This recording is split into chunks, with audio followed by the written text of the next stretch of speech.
പ്രേക്ഷകരെ ഇടിവട്ടേറ്റ് സുമിത്ര. അതെ, നമ്മുടെ പൂജയുടെ കയ്യിൽ നിന്നും ഈ ഒരു മറുപടി സുമിത്ര ഒരിക്കലും പ്രതീക്ഷിച്ചിരുന്നില്ല. നമ്മുടെ സുമിത്ര ഭയങ്കര സെൻറ്റ് ഡയലോഗൊക്കെ അടിക്കുന്നുണ്ട് നമ്മുടെ പൂജയുടെ അടുത്ത്. നിനക്ക് എന്നെയും നിൻ്റെ അച്ഛനെയുംക്കാൾ വലുത് രഞ്ജിതയാണെങ്കിൽ അങ്ങനെ തന്നെ ആയിക്കോ എന്നൊക്കെ പറഞ്ഞിട്ടുണ്ട്. അപ്പം നമ്മുടെ സുമിത്ര മനസ്സിനുള്ളൊരു പ്രതീക്ഷയുണ്ട്. ഇല്ലമ്മേ, അമ്മയും അച്ഛനും തന്നെയാണ് എനിക്ക് വലുത്, നിങ്ങളെ മാത്രമാണ് എൻ്റെ സ്വർഗം എന്നൊക്കെ പറഞ്ഞ് വരുമെന്ന്. പക്ഷെ നമ്മുടെ പൂജ അവിടെ നിന്നും ഒന്നും മിണ്ടാതെ ശ്രീനിലയത്തിൽ നിന്നും പടിയിറങ്ങുന്നൊരു രംഗമാണ് പ്രേക്ഷകരെ നമുക്ക് കാണുവാൻ സാധിക്കുന്നത്. അപ്പം തന്നെ നമ്മുടെ സുമിത്ര അവിടെ കട്ടില്ല ആ ഒരു നെഞ്ചുപിളരും വേദനയോടെ ഇരുന്നു പോകുന്നൊരു രംഗം. എന്താണ് നമ്മുടെ പൂജയുടെ ഉദ്ദേശം? എന്തായാലും പൂജ രഞ്ജിതയുടെ ആ ഒരു കെണിയിൽ വീണ് കഴിഞ്ഞു. ഇനി അതിൻ്റെ റിസൾട്ട് എന്താകും?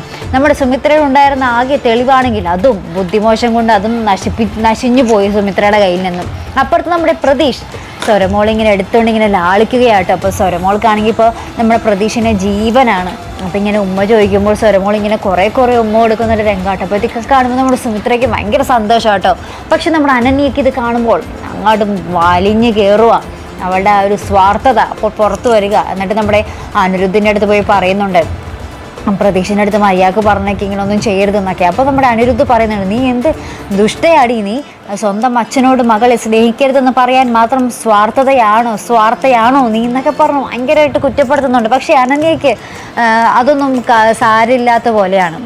സ്വരമോൾ എൻ്റേത് മാത്രമാണെന്നുള്ളൊരു ചിന്ത മാത്രമാണ് നമ്മുടെ അനന്യയുടെ മനസ്സിലുള്ളത്. പ്രതീക്ഷ ഒരിക്കലും സ്വരമോളെ സ്നേഹിക്കരുതെന്നുള്ളൊരു ദുഷ്ടചിന്ത തന്നെയാട്ടോ നമ്മുടെ അനന്യയ്ക്കുള്ളിലുള്ളത്.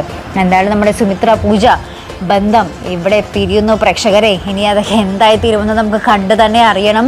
ഇനി സുമിത്ര എങ്ങനെ തെളിയിക്കും നമ്മുടെ രഞ്ജിതയുടെ ആ ഒരു മുഖം മൂടി എങ്ങനെ വലിച്ചു മാറ്റി ഊരും, നമ്മുടെ എങ്ങനെ സാധിക്കുമെന്ന് നമുക്ക് കണ്ടു തന്നെ അറിയേണ്ടിയിരിക്കുന്നു. അപ്പോൾ അതിനൊക്കെയായിട്ട് നമുക്ക് കാത്തിരുന്ന് കാണാം. അപ്പോൾ ഇതുപോലുള്ള പ്രൊമോ റിവ്യൂസിനും എപ്പിസോഡ് റിവ്യൂസിനും ഒക്കെ നിങ്ങൾ മറക്കാതെ ചാനൽ സബ്സ്ക്രൈബ് ചെയ്യുക. അടുത്തൊരു വീഡിയോ വരുന്നത് വരയ്ക്കും ഗുഡ് ബൈ.